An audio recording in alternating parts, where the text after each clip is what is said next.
What's going on, everybody? Welcome back to the ALLiN Podcast. As always, brought to you by our good friends at FitAid, Cured Nutrition, and IN3 Formulations, as well as First Form. Extremely excited to announce that we have created a small partnership with them. We're super excited to be pushing their products out and to be using their products, not only with ourselves, but with their athletes.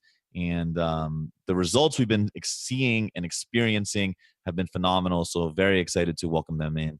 Also, before I introduce to you the guest for this week, I want to take a minute and let you know Macros Applied has finally dropped.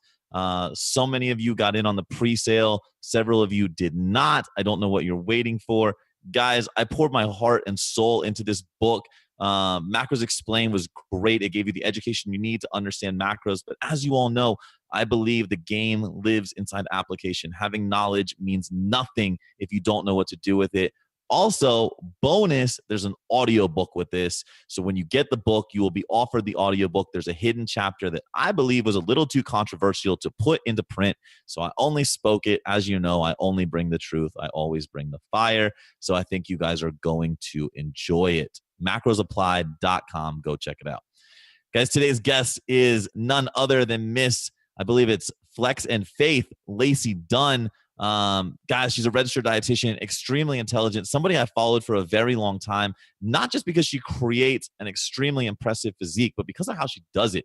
She keeps it healthy. She understands all the issues going on today. And so we went deep into hormones, thyroid, gut health, why we're seeing those issues, how you can fix them, the role of stress, and so many more. Guys, she's incredible. Check her out. Enjoy this episode, and we will talk to you next week. What did you go to school for? Obviously, today you're a registered dietitian. Was that always the plan? Like, were you from day one, I'm definitely going to be an RD? No, not at all. So that's funny. UCF is actually what turned me into going the dietitian route. So I started weight training to make the UCF cheerleading team. So I started weight training, made the team. My first year I was doing biomedical sciences. And then the more I was weight training, the more I was learning about how my body worked, how, fueling my body changed my physique. Let me turn off this email so it doesn't ding again. My grandma was then the same year diagnosed with colon cancer. So then I started diving into the literature regarding nutrition, its impacts on preventing disease, on curing disease. And I was just blown away. And funny thing is, I was actually looking to buy a house at that time in Orlando, had flown my dad down, and it was all in one day. I was like, oh my God, no, now I want to be a dietitian. It was like all in the span of 12 hours. I decided that I no longer wanted to live in Orlando. I wanted to move and be a dietitian and change lives through food and exercise. That's what, was it your grandma? Was it what was that day like? That's crazy. It really was looking into the literature and just kind of like, I had been praying for a long amount of time. And I just remember sitting in class. I was sitting in one of my biology 2 classes. And we were doing something in regards to how different species change and evolve over time. And it was just out of the blue. It was like, what am I doing here? I was like, I don't want to be in a lab anymore. I want to be with people. I want to be interacting with people. And it was a snap. It was kind of like God being like, all right, you're getting with it. Let's go. And I was like, okay, I got you. That's crazy. But it was very funny. It was all in the span of 12 hours. My dad had flown in. We looked at houses. I was going to purchase a house, and it was all in the span of 12 hours. And I remember taking him to a basketball game, and he looked at me. He goes, "You realize you brought me down here to help you buy a house, and now you're changing your mind." And I was like, "Yeah, I know." So you decide dietitian, and I don't know, does UCF not have an RD route, or? Gotcha. So did you transfer schools? I did transfer schools, and I lived out of my suitcase for about 4 months. Oh, wow. So talk me through that. Where did you transfer to? What was the whole catalyst into living out of a suitcase? Where were you living? So I transferred over to University of Georgia, UGA in Athens. And essentially I had thought my credits were going to transfer, and they weren't. And they said, when I arrived at my orientation, they said, unless you start this class next week. So I had basically 3 days. They said, unless you start this class, you're going to be behind a full year because we do not offer this class every single semester. Okay. And I was like, oh my God, all my stuff is back in Orlando. And I was like, I don't have a choice. So I left all my stuff in Orlando and I lived in Athens for of course I could have taken an 8-hour drive to go get it, but I didn't. So I lived out of a suitcase. I apartment hopped. Luckily my sister, she knew people and had friends. So I just apartment hopped from apartment to apartment, like every 2 weeks, living out of a suitcase. But hey, I actually prepped for a show at that time too. That's crazy. So you prep for a show while you were apartment hopping, while you're at a new school, in a new major, like your life was just flipped upside down. It was. But I kind of thrive on that, I think. Right. I think type A people tend to thrive in chaos. So that's insane. Okay. So did you finish your undergrad at Georgia? I finished my undergrad at Georgia. Then I got matched in Houston, Texas at Texas Women's. Okay. Then I have just completed that. I finished that in July, got my master's in December, and here we are. Awesome. That's amazing. And so it's kind of, it's rare, I think. Like, I don't know too many registered dietitians in the physique space or, on that side of things. And I think that there's, as nutrition coaching becomes a more and more popular career choice for a lot of people, I always appreciate those that are extremely educated. And so I'm interested, how did that education differ from what you see applied today? Because a lot of people ask me the question, why not go get your RD? Like, you'd be able to do so much more in the space. And I've always said that I fundamentally disagree with a lot of the things inside of the program. So I'm interested to get your take and how you've been able to kind of cross-pollinate and build your own application. Yeah. So, I think it's very confusing on what RDs are taught. Yes. And I wouldn't say that somebody needs to be an RD to be a nutrition coach. Agreed. I wouldn't say that. I am very happy with what I've learned in my undergrad and what I've learned in my master's. But in the end, when you go to become an RD, it's very, very much clinical based, which helps me out in regards to looking at labs, knowing different disorders, knowing, what we can change in regards to somebody's metabolism. But we don't go over macros whatsoever. Right. No. That's something that I have learned on my own. And so in regards to becoming an RD, it wouldn't be beneficial unless you want to go into the realm of working in a hospital or working with a professional sports team or something. If you just want to be a nutrition coach, yeah, it's cool to be an RD. Don't get me wrong, but that was a really long process that isn't necessarily required for many states. Right. I completely agree. And I think that a lot of times, as you said, it's a long process. There's debt that goes with that for quite a few people. Yeah, there's 1,200 plus hours of paying to work for free. Right. So it's, it's definitely an interesting career choice. So, but like you said, one of the things that you learned was your ability to read the labs and do things on a higher level. And that's what I'm most interested to kind of pick your brain about. I think there's a lot of people out there that are qualified to prescribe macros. You work with Paul, right? I think that there's a lot of really, I don't know if you work with him, but I know you guys have done stuff together.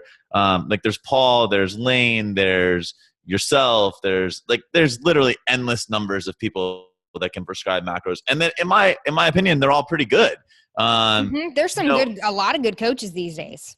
Yeah. The space is far different today in 2019 than it was in 2009, right? 10 years ago. And I'm old and I was around to see it. So, the one thing that I would say, we're seeing today a lot more of is those hormone dysfunctions, because I think that circa 2009, 2010, there were a lot of really poor coaches, and there were very bad programs being given, and metabolic adaptation was not discussed. Hormonal impacts were not discussed. A lot of it was swept under the rug, really due to a lack of education. And so here we are today. I think we're dealing with stuff from the past. Being an RD, number one, what are the things that you see coming to you the most? And then number two, let's get into kind of how we can fix those things. Yeah, so I see a lot of digestive issues, frequent and excessive bloating. I see a lot of estrogen dominance, people who have altered HPA axis. So a lot of people who have amenorrhea, loss of their menstrual cycle. And then I see recently a lot of thyroid disorders, a lot of hypothyroidism, a lot of Hashimoto's disease. So a lot of things that I see are all connected to inflammation, to overworking, and stress. So I'm seeing a lot of that. So let's start with the digestion, because I see a lot of bloating too, and I believe gut health. Ironically, I was just talking to some guys that do camps for the UFC, and we were talking about gut health, and everybody says the gut is the second brain, and we were kind of going back and forth saying like the gut might be the first brain. Like the brain might actually be secondary to the gut.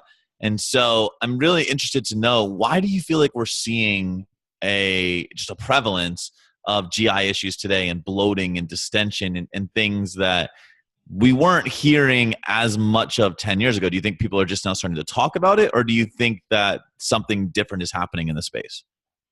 I definitely think it's becoming fancy to talk about it, and we've definitely seen a lot of studies, but people are like, how people find there's a new topic and they take a hold of it and they run with it. Oh yeah, I think that's what's happening, and it's becoming a fad. Gut health is becoming a fad, and we don't know enough to make it a fad yet. We don't know enough about probiotics to start spewing out to take X probiotic because of this, or we don't know enough yet about artificial sweeteners to say, they're going to do exactly this to our gut and this to our body. So we have to be careful with how we talk about different studies. But I think in regards to the reason it's more prevalent these days is honestly how we grew up. So if you think about it, when you were younger, there were less like Purells, antibacterial things.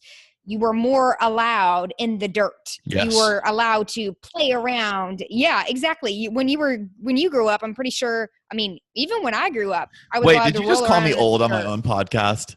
That was like a really subtle way of calling me old. That's okay. No. No.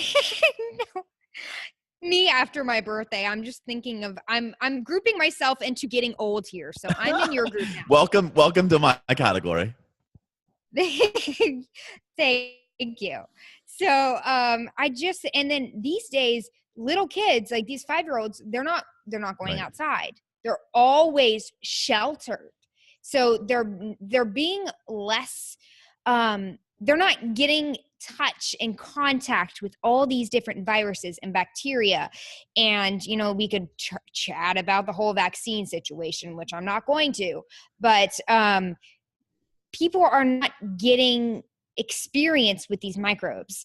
There's a huge prevalence of disease spiked up because they're not able to fight it. And what we don't know, and what a lot of people don't know, is the first thing you touch, like as a child, is what essentially starts your microbiome. So you have microbiomes on your skin, in your gut, in your around your hair, everywhere. So we have different microbes and different ecological systems there. How you're born is also, how you're born, whether it's C-section or natural, and then of course the first person that holds you. So all these things are affected by the microbiome, but I think very much so it's how we're raised nowadays that's really starting to change our microbiome, as well as the foods that we're eating. Interesting. Yeah, I agree. I think that there's so much like fascination with the microbiome right now. It's, I can't wait to learn more about it. I think we're just literally beginning to scratch the surface. Mm-hmm. I think, another 10 years from now, we'll probably start to understand a fraction of what we'll ever understand, but I agree. So when we talk about gut health issues presenting themselves, and like you said, it's really becoming a trendy name to talk about gut health and to be a quote unquote gut health expert. When we're discussing that, like what are the big areas where people are messing up the most, and what are you kind of prescribing, if you will, the most with your clients to kind of clean that up? Yeah, I think the biggest thing that people are doing wrong are just trying to do these things themselves and following people who don't know what they're talking about, like J-Lo or Jennifer Aniston or one of their favorite celebrities, and doing whatever they're doing to try and fix their problem. And they're trying to find the quick fix when what they need to do is work with a professional or do an elimination diet following a specific protocol to figure out what specific food is causing them issues, not just a food group. Because I'm sure, as you have seen, what people do is they're like, oh my God, it's dairy. Oh my God, it's all vegetables. I got to cut all vegetables. Oh, I have to go FODMAP for the rest of my life. And that's not the way it should be. You're not supposed to follow a FODMAP diet for the rest of your life.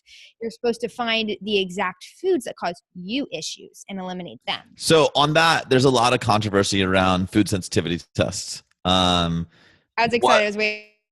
What are your thoughts on that? Like when we go into identifying them, because I have pretty clear thoughts on them. And I don't think they're always cracked up to be what they claim to be. So what are your thoughts there? Oh, I want to hear yours first. Well, first.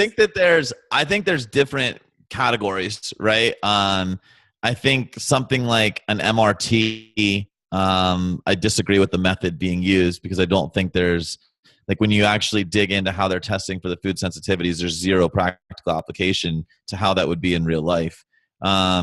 I think if I had to pinpoint one, like the method that I've agreed with most is like Cyrex. They seem to be at least like somewhat viable. But I'll tell you this, like scientifically, when I look at it, I don't see a lot of validation. I don't see the methods used being, what's the right word I'm looking for, being super valid. But that said, empirically, I have seen some success. And so it's always like, just because science hasn't told us it's right yet, is it definitely wrong?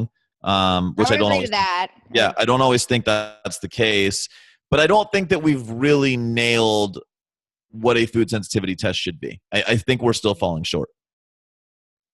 Yeah, I would agree. And I think there's like a catch-22 on a reason why they're less valid these days, but I definitely in agreement that food sensitivity tests that are using IgG markers are not valid. They are not accurate, and they should not be used to diagnose, definitely not food allergies and definitely not food sensitivities. I think they can be used in conjunction with an elimination diet and using a food journal. I think they can be beneficial that way.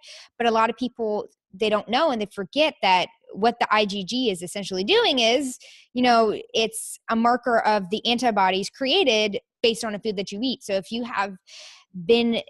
you eat a bunch of egg whites a lot of time, then of course those antibodies are going to be increased because you've had that food borne. Absolutely. That makes perfect sense to me. Mm-hmm. And I think another issue too is in regards to intestinal permeability. So a lot of people who have these food sensitivities, they have increased intestinal permeability, increased inflammation, and a lot of times there's an autoimmune disease underlying. I would agree. I think a lot of times we like to, again, like goes back to the whole trendy issue, right? Because it's trendy to talk about food sensitivities, because it's trendy to talk about gut health, we overlook things, like you said, like the gut permeability, like potential underlying autoimmune issues. And we want to blame something, right? We want to put a Band-Aid on something when in reality, there's something far deeper that we should be looking into. And I think that's the case in so many things. And so as we transition out of like the gut health, other things that you mentioned were like hormones, and specifically the thyroid. I see I'm so sick of hearing about Hashimoto's on like, not because I think that it doesn't exist, but because I think every person under the sun wants to claim they have Hashimoto's. And I think that they want a reason. yes. And I think that like the doctors want to just like, they don't want to deal with what is potentially a difficult case. So they're like, oh, well, you have Hashimoto's. So like, what are you seeing from like the thyroid perspective, and like where do you feel like we're at as a culture with that? Oh, well, in regards to thyroid, I think we're seeing there are a lot of conventional doctors that are still stuck in the whole, let's just check TSH. If TSH is fine, then we're good. I think that's an issue. I actually had a somewhat fight. I got in trouble in my clinical rotation with a doctor about that. But that's you the can't issue tell us is that. both. You can't tell us that and not tell the story. So I was in ICU and we were going over this patient that I remember it was just, we were talking about parental nutrition. So IV nutrition. And he was like, I can't do his accent, but he was saying, have you checked his TSH to one of the medical residents? And I was like, I didn't say anything at first. And they were like, no, we haven't checked his TSH yet. And he was like, I just want to make sure he doesn't have hypothyroidism or a thyroid condition. And I was like, do you mind if I ask a question? He was like, sure. I was like, why would you just check TSH? And he's like, because that's the marker that we check for thyroid disorders. And I was like, but TSH is just in regards to a pituitary marker. We need to make sure that we check his thyroid levels and what's actually active in his body. And he was like, we could further discuss this later. And I was like, oh crap. Well, you put him on the spot, right? Doctors hate to be challenged. And so, I mean, that's always my issue with the medical community is very few medical professionals do I ever run into that are open to having an intelligent discussion. They want to be right, and they want to be right all the time. It's not a knock on the medical community as a whole, but that's just my experience. So, and you have way more experience in the medical setting. So maybe you've had a different experience, but I've been on hormone replacement since I was 19, and my own endocrinologist. Oh, wow. Yeah. Like I don't know how much you know about my story. Like I was anorexic and basically my testosterone levels tanked. And so I've been on hormone replacement since 19. Okay. And so like my endo that I was seeing in Virginia, literally just the prescription he wanted to give me was so bad. And I was like educating him as to why it was such a bad idea. And everything I said, he's like, oh, okay. Oh, okay. And I walked out of there having basically written my own prescription. And like, I'm fortunate that I've educated myself enough to be able to do it, but that's, again, like that's the medical community. So, anyway, so people are relying too much on TSH, and I believe they should be looking at other markers. What markers are you recommending that people look at? In regards to any thyroid disorder, you want to check TSH, free T4, free T3, reverse T3, and of course, if you're thinking it's like Hashimoto's or autoimmune, TPO antibodies. So definitely those are the markers, but I always say do a comprehensive metabolic panel, check your vitamin D, check your iron levels, folate, B12, make sure that you're doing everything you can in regards to looking for inflammation as well. So let's go into that, because I think that I agree. Like there's a lot of things that you need to look at in association with the thyroid, but let's arbitrarily say somebody has a legit thyroid issue. Why are we seeing so many supposed thyroid issues? And when we do see thyroid issues, what are you recommending as the fix? Because saying to somebody like, hey, just take this Cytomel, like not the best answer, right? So walk us into that. I mean, first and foremost, just like gut health, why are we seeing it be so prevalent today? In regards, so there's two different things. So in regards to, I think why we're seeing more Hashimoto's is we're having more environmental toxins. We're having more increased stress in people's lives and things that are really causing people's autoimmune conditions to spark. So if somebody has an autoimmune disease, that can lay in remission, or that can just not spark up until they reach a certain amount of toxicity or inflammation, and then it spirals under control. So I think that's what's happening is people are too stressed, there's too many toxins, and the body is not able to handle it. And so that's when we start seeing autoimmune conditions like Hashimoto's pop up. In regards to hypothyroidism, I think the reason I'm seeing it more in regards to physique athletes. Yes. And of course, I think it's because a lot of them have been under eating, over exercising, and tanked the crap out of their thyroid. I completely agree. I mean, I'm a proponent of saying that, like, especially training modalities now in Western culture are 10x what they were 10 years ago, right? And some people want to blame CrossFit. I believe CrossFit has a large degree of that. But, you know, I always make the joke at seminars, you know, 10 years ago, if you would have said to a bodybuilder, like, I'm doing an AMRAP, they would have been like, fuck you, CrossFitter, get out of here.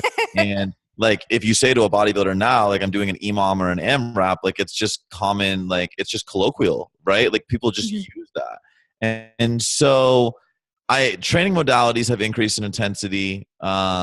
Obviously stressors in Western culture, like you said, environmental toxins, and yet we expect ourselves to create the same rate of adaptation. And unfortunately, the human body just wasn't designed like that. So, but here's the conundrum is you get overweight people coming to you that previously had lost weight on said low-calorie diet and said overtraining program.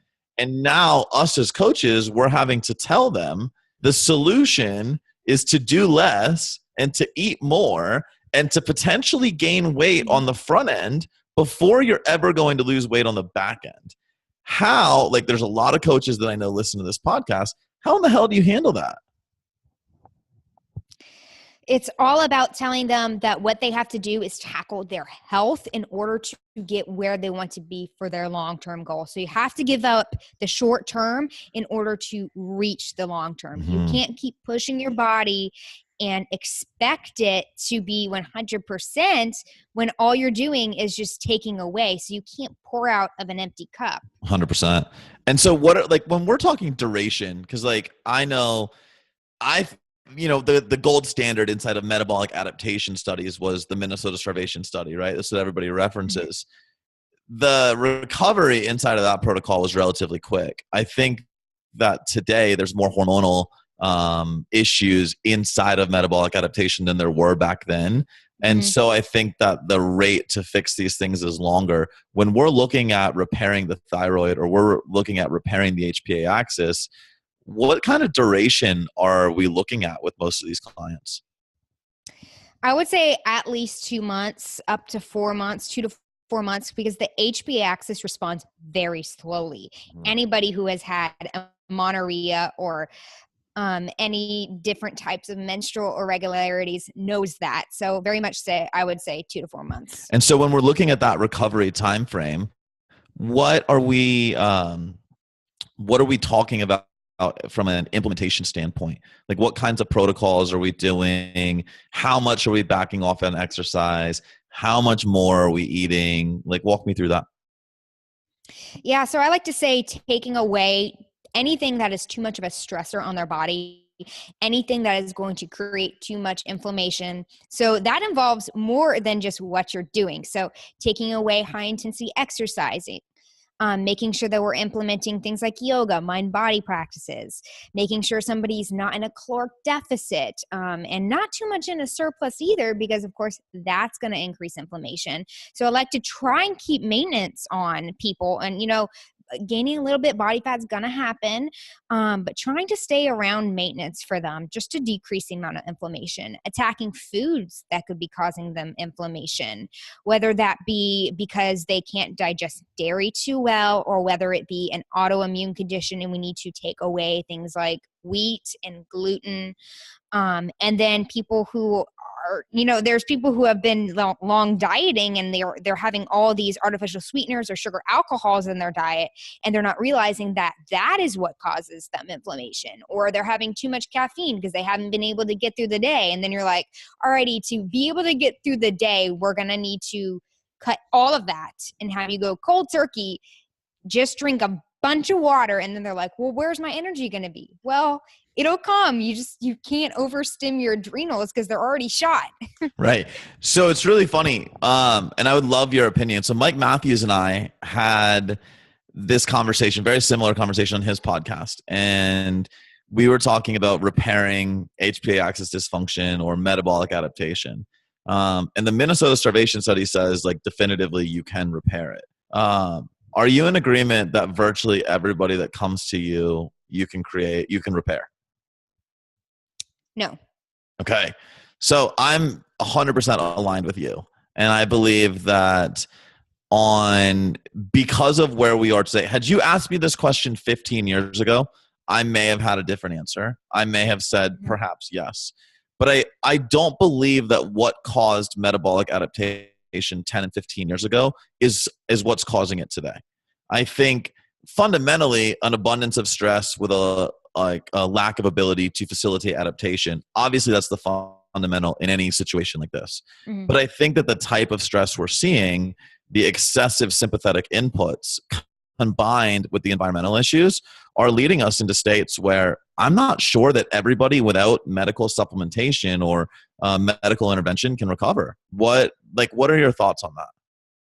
I think it's way too complex for us to be like, okay, this is the answer and we can automatically fix this. And you know what? Some people, they don't respond to reverse dieting. Yep. Some people, they don't respond to trying to increase their intake. So it's not like we can just say it's going to work for everybody, because I really don't think it will. And it hasn't for some people. So let's talk about that. What happens when you're dealing with a client and, obviously as a coach, you're dealing with somebody that comes to you, their sole goal is to lose weight. You get them on board with the process that restoration of maintenance, getting hormones under control, getting gut health under control, is the process. Like, we know that.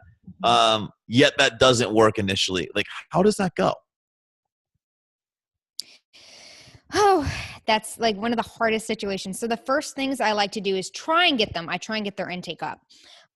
For a lot of people, their body responds very well to the reversing up, and they don't gain a bunch of body fat. But when we start to reel it back down and we start to diet again, things just don't move. And you're like, okay, what could be going on? So you test and you're like, okay, there's nothing in regards to their thyroid that's wrong. There's no hormones that are off. Everything is looking good. And then you just have to have a one-on-one with the client and be like, already, your body's sitting at a set point right now. We don't need to keep fighting it. That's when you really have to sit down with the client and really go over body image, self-love, talk about all these things that are going on with their body and being like, hey, there's things that we can manipulate to help potentially change your energy output, your energy intake. But in the end, we can't change your basal metabolic rate. Right.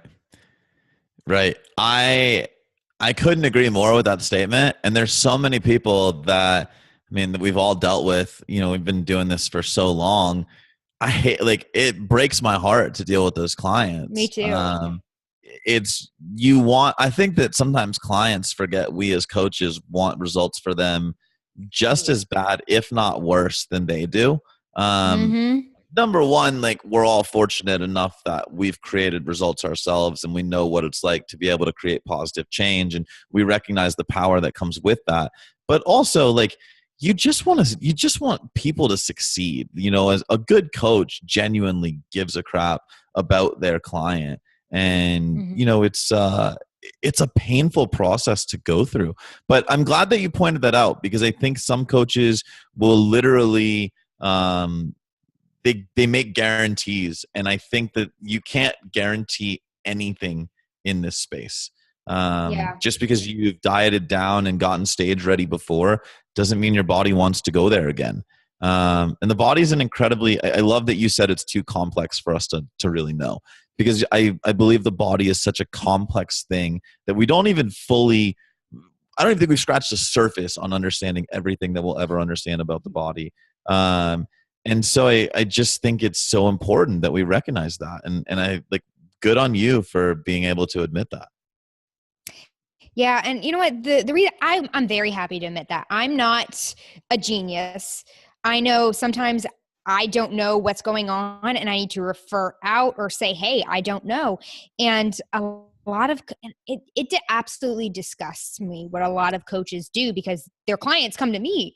And then sometimes I'm like, oh, I don't even know. But these clients are being told there's something that you are doing wrong, and that's the reason you're not. That's the worst part. And I'm like, what the actual hell? Yep. Like, no.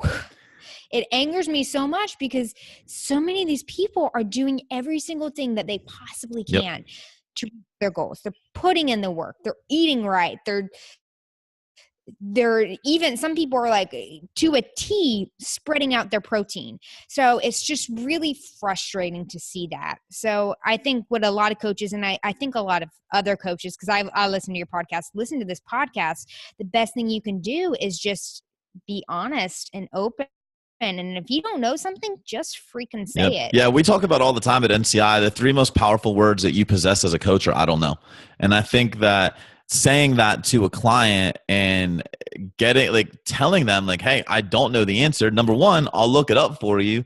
But like, instead of trying to bullshit your client and tell them that that the answers that you don't,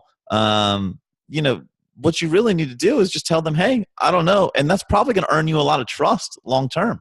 So I think that's where a lot of people need to be going with things. So, let's kind of take a step out of the whole hormonal realm, gut health realm, and let's talk quote unquote normal people. There's so much, I don't want to say controversy, because I don't think it's that controversial anymore. But there's a lot of talk right now, keto, fasting, like in the physique world and out of the physique world. What is your take right now as to where that sits societally? And how much are you implementing of those things as a coach, if at all?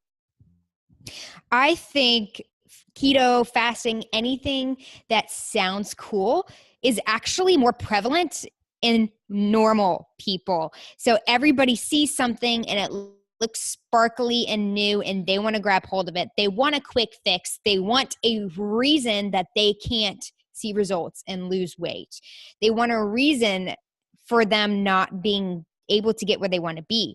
So a lot of people are grabbing hold, thinking it's going to make a huge difference. And in the end, really, it's probably not going to make much of a difference. So keto is great for metabolic disorders. It's fantastic for epilepsy. There's a lot on keto. There's a lot on fasting. There's a lot on caloric restriction. We don't know enough to where, they're saying, fasting may be good for longevity. Fasting may decrease inflammation. Fasting may be beneficial for preserving muscle mass or when in dieting.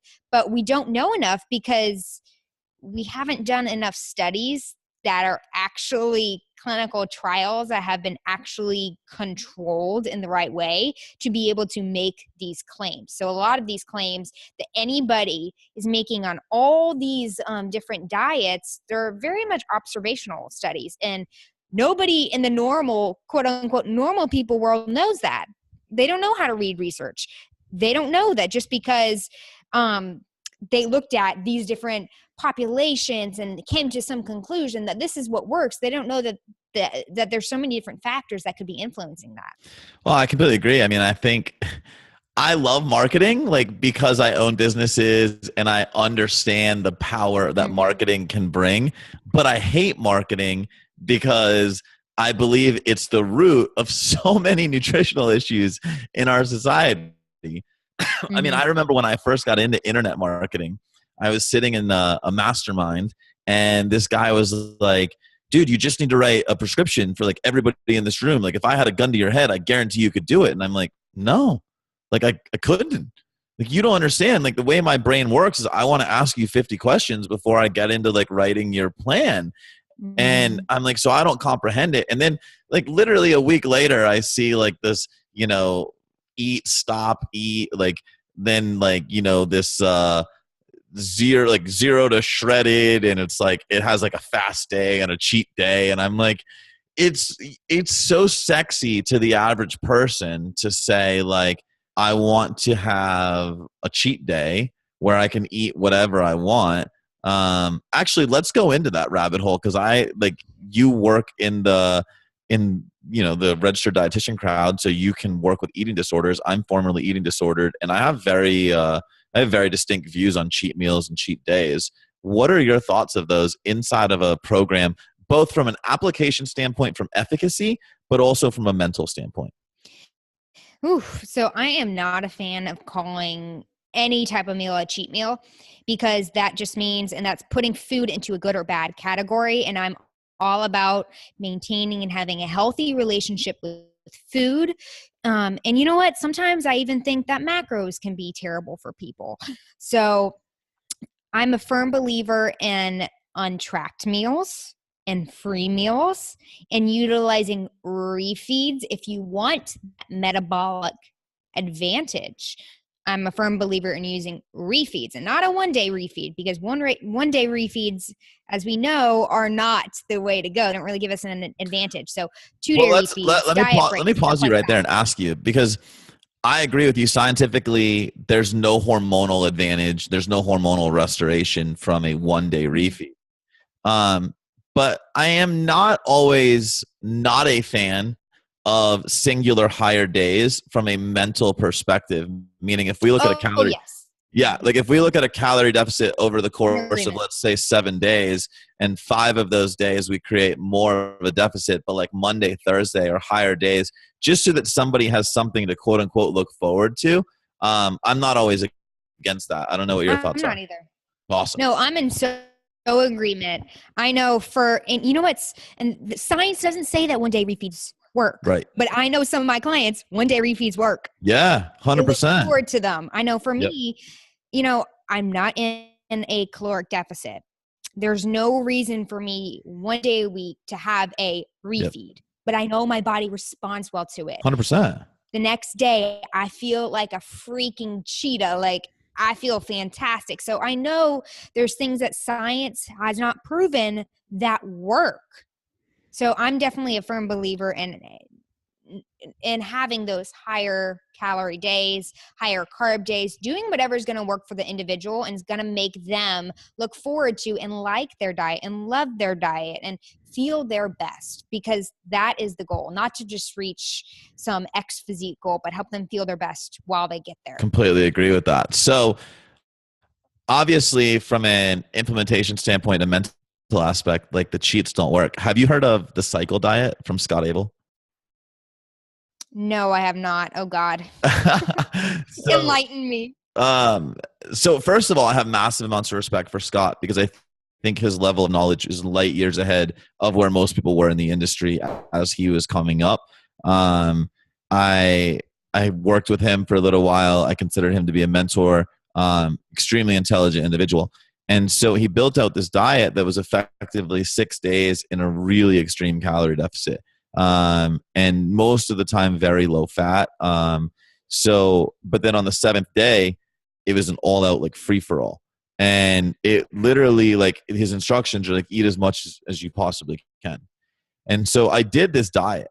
And like, when we talk about health status, I was walking around as a male with like shredded glutes, like lines in my ass, walking around. Like, that's not normal. Like, guys don't get that till the tail end of prep. And that's not supposed to be how you walk around functioning year round. And I mean, I'm talking, I would wake up on my cheat days and I would go to Dunkin' Donuts on my way to IHOP, and then like wash it down with like a Frappuccino, take a nap, get up, go to Panera, get like 5 breakfast sandwiches, go to Chipotle, have pizza that night, have Cheesecake Factory. Like, it's absurd. And I would actually end up losing weight each week. But the deficit was absurd. Like, I mean, I'm talking maybe 1,800 calories, and my fats were probably sub 30 grams. And so there were clearly hormonal ramifications that came with that as well. And I was doing relatively high intensity training. He had like his metabolic enhancement training protocols that I actually really enjoyed. But ultimately, like, over time, I tanked. Now, all the physical stuff aside, mentally, that was the single hardest diet I've ever had to recover from, because it led me into a state where pizza was no longer pizza. Like, 2 slices of pizza was not acceptable. it was either a whole pizza or no pizza. It was either like 2 burritos or no burritos. And that's a very scary thing, especially as a former anorexic, because it's like, now you start playing this game. I've lost control over food. And as we know, eating disorders are largely a control mechanism as well. And so, yeah, like just the mental aspect behind people really wanting a cheat meal is hard. Yeah. That's really rough. And I hate hearing that. I hate hearing anybody who is having the all or nothing mindset or food is good or bad, because it honestly, it just kills me. It kills me because a lot of people have died from eating disorders or ruining their lives by having sit on quote unquote cheat meals or just throwing themselves into these diets, and they don't realize what they're doing. We could dive into so many things.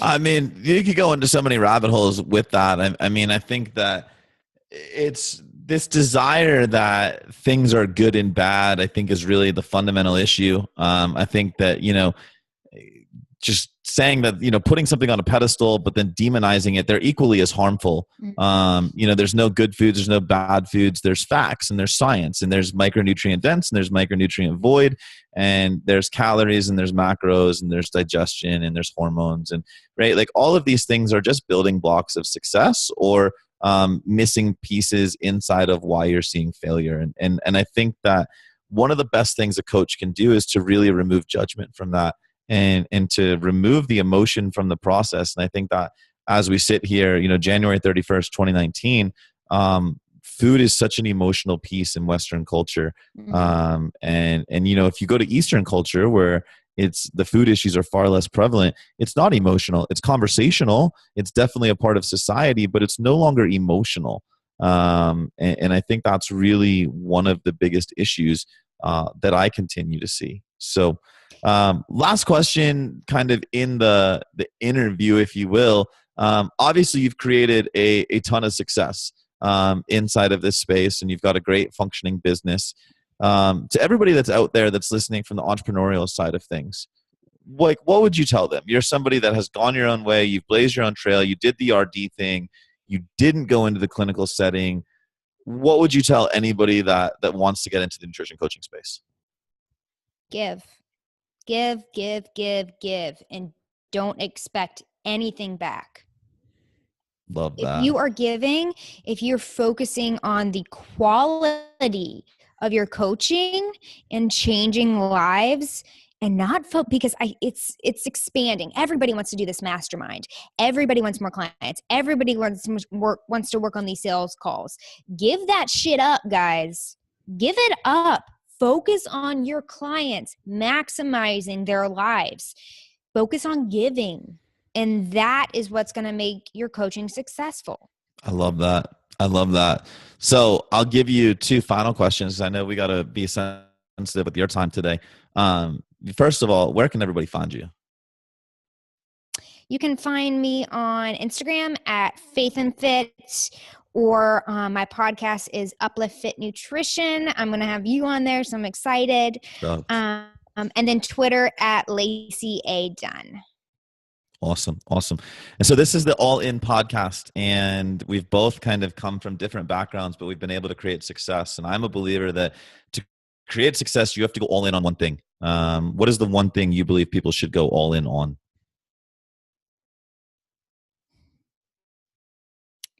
Their faith. And, some people would be like, okay, she's a Christian, so she's going to say that. But I firmly believe if you have a firm goal and you have a passion in your heart, it is there for a reason, and that's because God gave it to you. And if you are on his path, then you are going to succeed. Not your path. Don't go on your path. Go on his path. And you are going to succeed.